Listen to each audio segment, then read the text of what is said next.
Hey there, are you sitting down? Good, because Wayfair's end-of-season sale is here, and you can shop it from your couch. It's Wayfair's Labor Day clearance, and it's on now.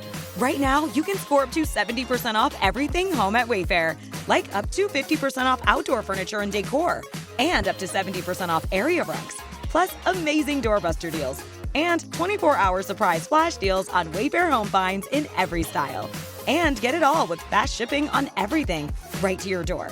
From furniture to faucets, this is your last chance of the season to score huge deals at Wayfair. Don't let the final days of summer pass you by without shopping these end-of-season savings. So don't wait. Like summer, these savings won't last. Head to Wayfair.com today to score up to 70% off everything home. Celebrate your holiday weekend with can't-miss savings before they run out. Shop Wayfair's Labor Day clearance now through September 2nd at Wayfair.com.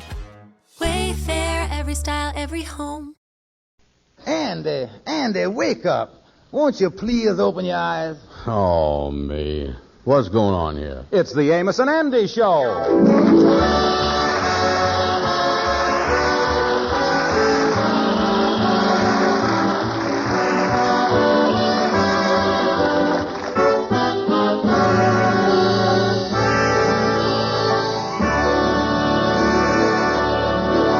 Tonight, our story opens in the auditorium of the Lodge Hall, where a celebration is in progress in honor of Andy for his long service to the Lodge. He's one of the few early members still active.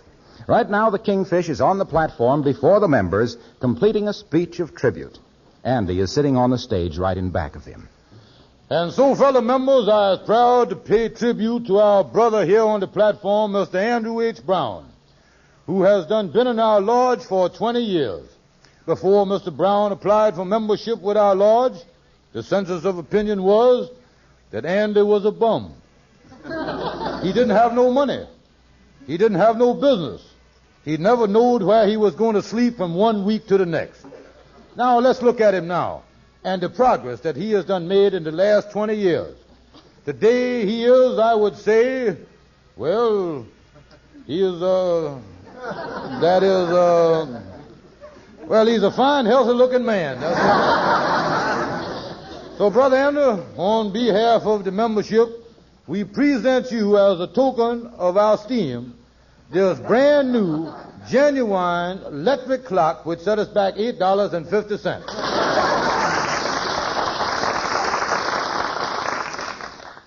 Thank you, brothers, for this beautiful electric clock.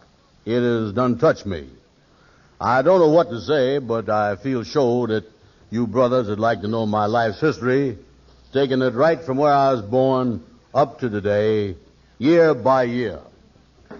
I was born in a little town in Georgia. We lived in a sort of a farmhouse.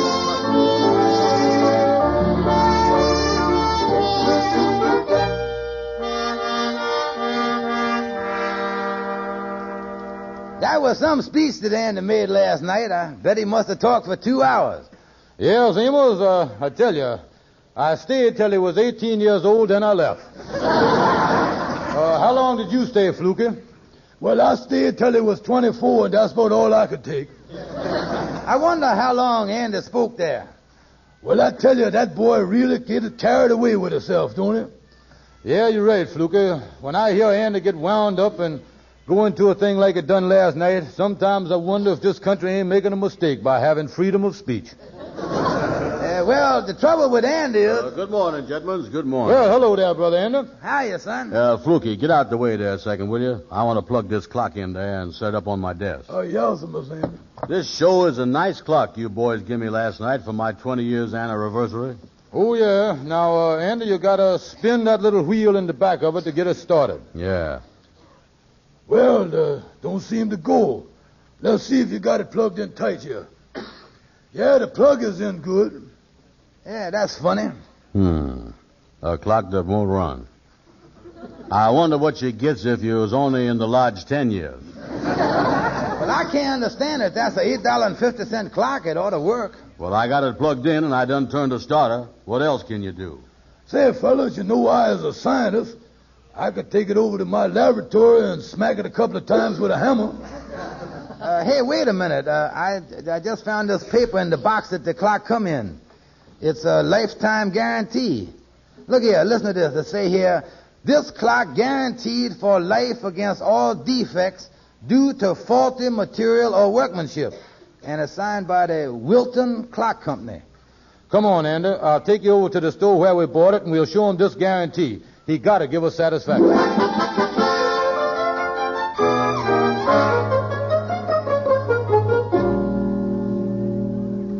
Kingfish, I know you bought the clock here, but it was the last one I had in the store. Yeah, but don't you see the clock don't work? Yeah, and there's a lifetime guarantee that come with the clock. Listen, boys, that's the manufacturer's guarantee.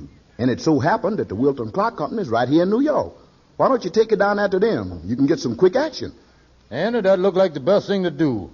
Maybe we can get Lightning to drive us to the Wilton Clock Company and Amos's taxi cab. Right. Let's go.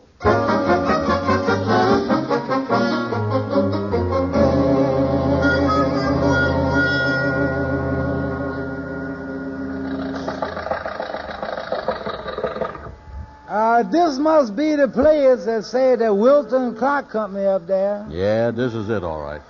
All right, you wait here, Lightning. This ain't gonna take long. All right, sir, I'll wait here for you. Say, this sure is a big plan they got here. Yeah, must take a lot of equipment to turn out clocks that don't run.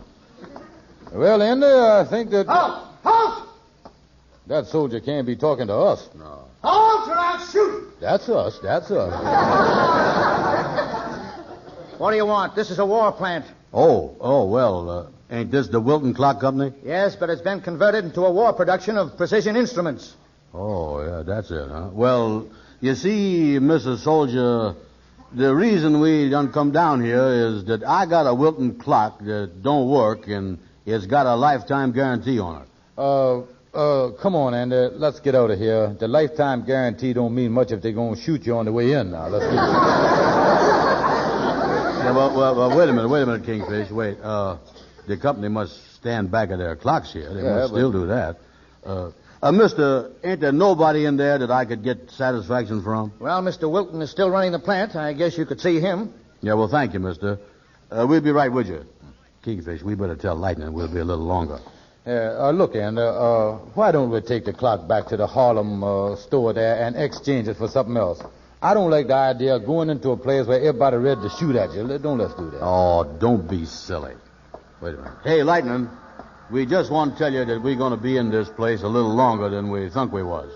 Well, what did you come back for, Miss Andy? Well, to tell you what I just told you. Well, that seemed like a waste of time. Wouldn't it have been quicker if you would have went in there in the first place instead of coming back here to tell me that you're going to be longer than you thunk you was in the first place?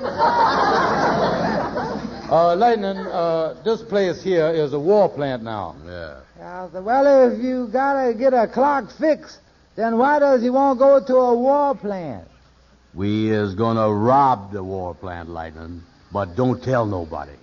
Wouldn't that be dishonest? Oh, Lightning. Come on, Kingfish, come on. 10 years ago, I would have swore that Lightning couldn't get no dumber, but he done fooled me. All right, fellas, we go right down this walk here. It's not far. Follow me. Yeah, sir. Yeah, thank you, sir. Thank you.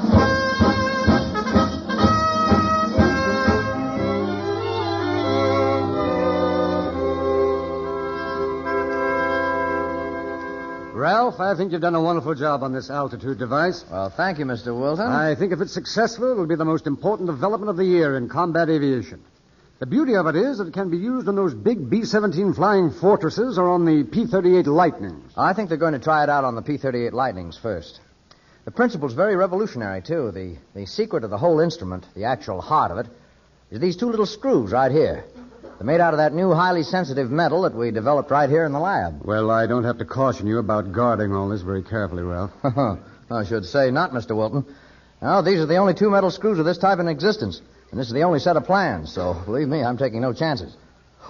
Did you say that altimeter clock is on the way? Yes, it should be here any minute. Oh, good. Then I can finish this thing up. I better check with Benson out front on that. Benson speaking? Benson, this is Mr. Wilton. I'm expecting a couple of men with a new type altimeter clock for those new pursuit planes. Now, you send them back to my office as soon as they arrive. Yes, sir. Oh, by the way, these men are supposed to put some finishing touches on this altimeter clock when they get here. Oh, then I suppose you want them to put on coveralls as usual? Certainly. You know our rules. Yes, Mr. Wilton. Goodbye. Oh, say, Ralph, come down to my office for a minute. I'll show you our new assignment.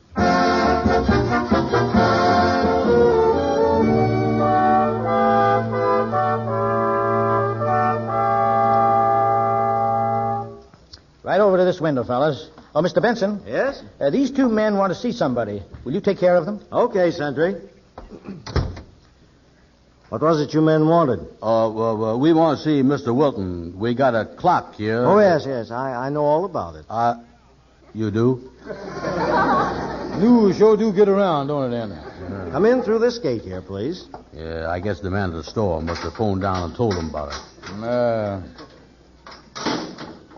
All right. You can take off your clothes right here. Yeah, well, excuse me for protruding, but, did you say something about taking off your clothes? That's right. Can't go in the plant with those clothes on. Well, ain't it liable to be a little drafty in there, Mister? Yeah, this is just a clock factory, ain't it? You ain't running no Turkish bath or nothing on the side, is you? Now, look, I haven't got time to argue with you. Before you can go back in that plant, you've got to put on coveralls. Coveralls? Look, mister, we don't want to seem pig-headed about this thing, but the only reason we is here... I know why you're here, and you've got to put on those coveralls. Just to see Mr. Wilton, huh? That's right. You know, Kingfish, the more I hears about this fellow Wilton, the more I sees why the clock won't run. Say, mister, when we get all fixed up here, what does we do and where does we go to find Mr. Wilton? You go straight down to the end of the passageway, turn left, and it's the first door. Thank you. Yeah, well, we might as well get started here. Get off my coat. Yeah. You know something, Kingfish? Taking advantage of a lifetime guarantee ain't as easy as a lot of people think it is.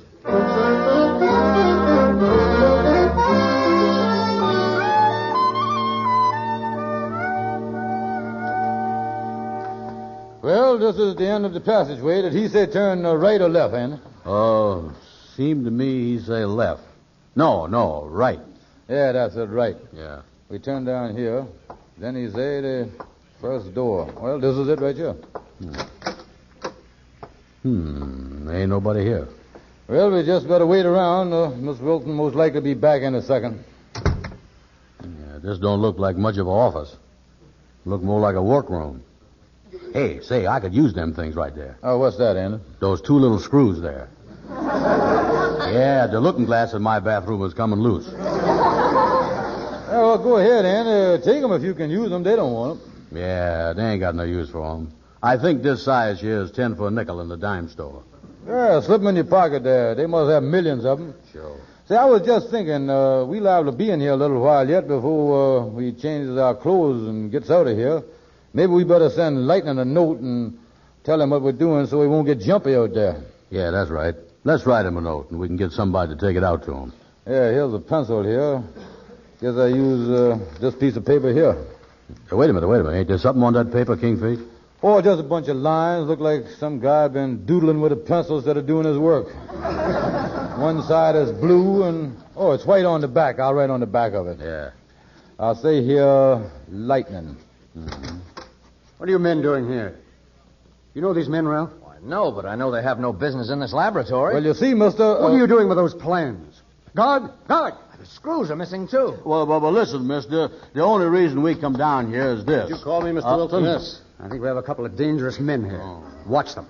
I want to go through their pockets. Oh, look, mister, we ain't doing nothing. The reason we come down here are the screws. They were in his pocket. It's lucky we got back in time. We'd been a minute later, both the plans and the screws would have been gone. And look what they've got written on the back of these plans. Lightning. Yeah. They even knew these plans were for that plane. Oh, wait a minute, Mother. That ain't a plane. That's a man. Yeah, listen, we was just... I don't know what you two are up to, but this is certainly a matter for the FBI. Guard? Yes, sir. Take these two men to FBI headquarters. And I hope they get what they deserve.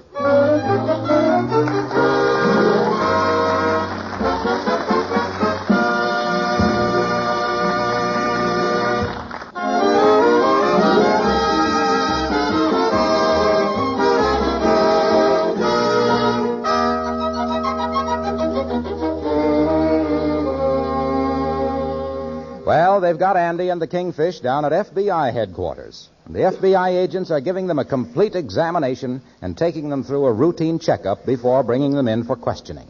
I think that's everything on that, Harris. Brown's weight, 205, height, 5 feet 11 and a half. Right. Stevens, 191, 6 foot. All right, boys, you can put your shirts on. You know, Andy, I'm getting mighty sick of putting my clothes on and off here. Yeah, we should have come out in our bathrobes today. All right, Harris, take them over to fingerprinting.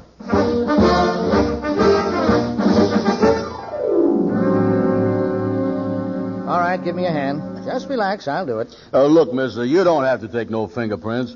We is innocent. We was just trying to check on a lifetime guarantee. Honest we was. We wouldn't do nothing to hurt the United States government. Yeah, so that's right, mister. Look, I got American flag right here in my buttonhole. Yeah, mine is in my other suit.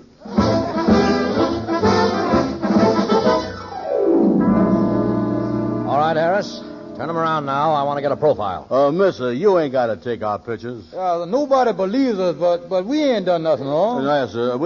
I'm pleading with you, mister. Won't you please believe that I ain't... wait a minute. What's the matter? My left profile on the side there is much better. Oh.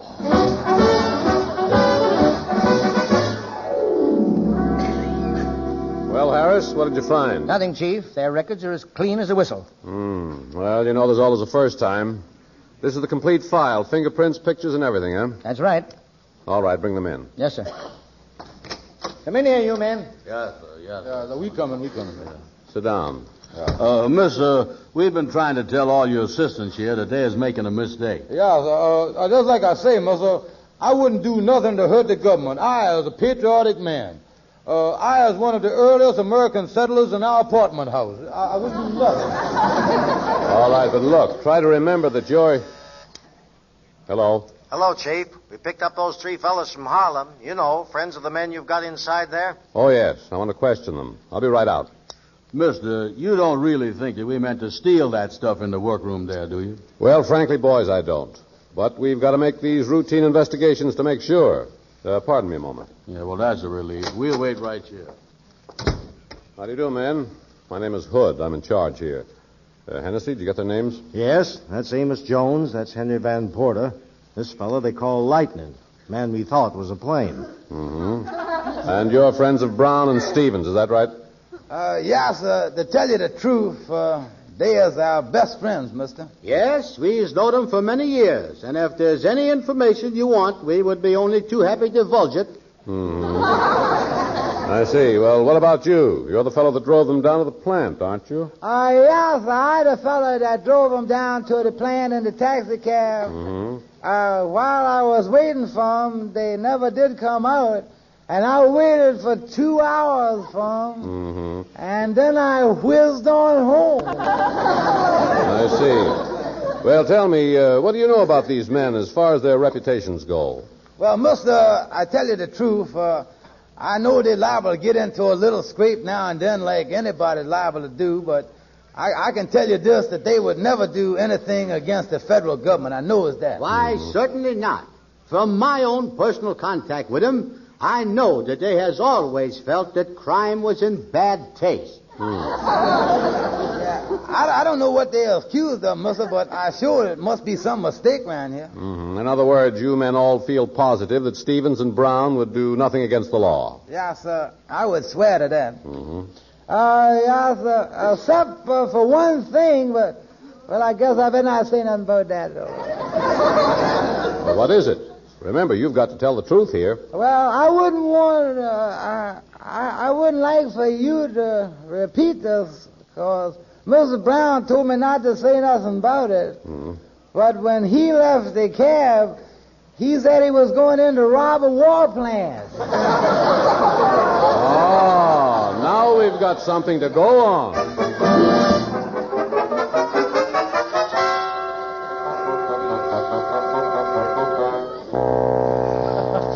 But, mister, you said a while ago you figured we was innocent. Yeah, mister, believe us, please believe us. We wasn't going to steal nothing. Have you got that lie detector all attached, Tennessee? Yes, sir.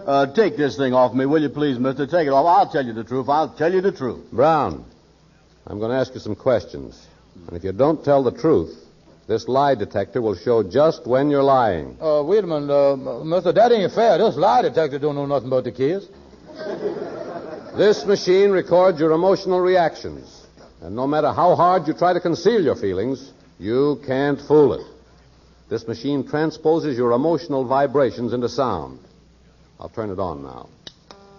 In other words, when you lie, you'll hear the hum rise. All right, here's the first question.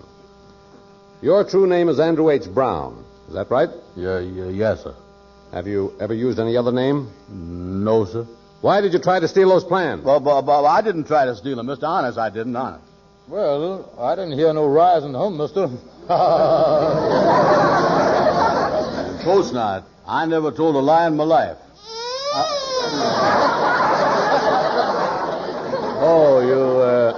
You haven't, huh? Mister, you must have a short circuit in there someplace there. Mr. Brown, I'm interested in your source of income. Just what is it that you do to earn a living? Well, I as in partners with the Kingfish here. And what does he do for a living? Well, I would say he just about the same as me. All right, what do you both do then? Oh, well, we works hard all the time, if that's what you mean. I mean by that pretty hard. Mister, is that machine incinerating that my friend is lying? It's doing more than insinuating. Andy, pull yourself together there, son. Brown, do you still maintain you just went inside that factory to get a clock fixed? Yes, sir. And you expect me to believe that? Oh, mister, I just hope that someday your clock goes bad and you got a lifetime guarantee. But you did go in to rob that war plant, didn't you? No, sir. Doesn't seem to be any reaction. Brown, I wonder if you could be an innocent accomplice in this thing. Yes, sir, I'd be glad to.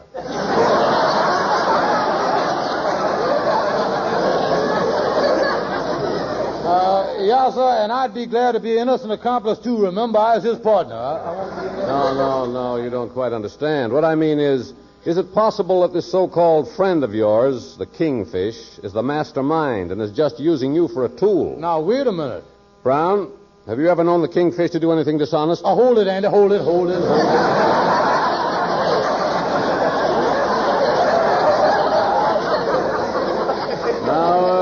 What's the matter? Andy, before you answer that question, I want you to calm yourself down there. I want you to get your emotions leveled off as smooth as a pool table. All right, answer the question. Have you ever known the Kingfish to do anything dishonest? Well... I didn't hear nothing. I did. Well, what I was going to say is, I know the Kingfish is honest, all right. Well, that is, I think he is. Well, what I mean is, he's honest most of the time. But that is to say, he honest at least half of the time. Look, mister, maybe we better get off this question before we blows a fuse here. Yes, mister, I'm going to tell you, that machine there is just naturally suspicious. Listen to me, young man. Did the Kingfish take you into that plant to steal those plans? No, sir, absolutely not. I see. Hennessy, what does the chart show? No guilty reaction on any of the key questions, sir. Well, boys, I guess you've been telling the truth about the clock. Looks like we were up the wrong street. You mean that we can go, mister? Yes, I'm sorry about this, but we have to check into these things. I guess you were pretty sore at me there for a while, but, well, I'm not such a bad guy, am I? Oh, no, sir. I think you is a swell fella.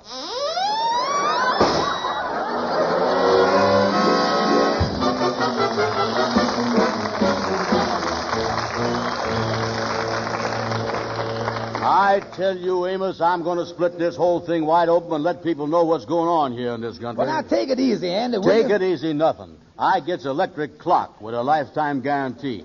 The clock don't work. I try to get it fixed and nearly end up in the electric chair. Andy, will you please calm down? Listen, I has done already writ a letter to President Roosevelt telling him how his citizens is going to be getting pushed around. Oh, now, look, Andy, President Roosevelt don't handle things like that. Yeah, well, somebody in the government ought to do something about it.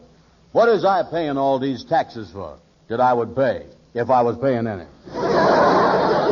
Andy, what did you write to President Roosevelt? Well, you see, all this happened because the clock didn't work in the first place. So I writ him that he ought to see that the clock companies make good clocks with good wire in them and good cogwheels and good everything else. Oh, I don't think you ought to have done that, Andy. Well, why not?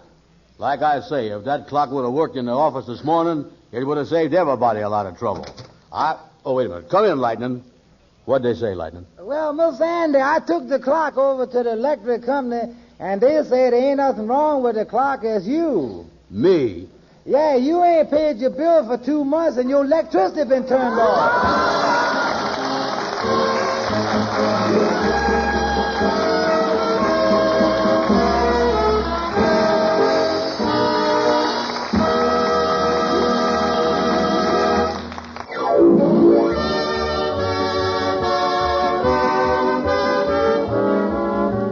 Make sure that you don't miss the Amos and Andy show next Friday night at this same time when the Kingfish and Andy get into a fancy mix-up at a masquerade ball.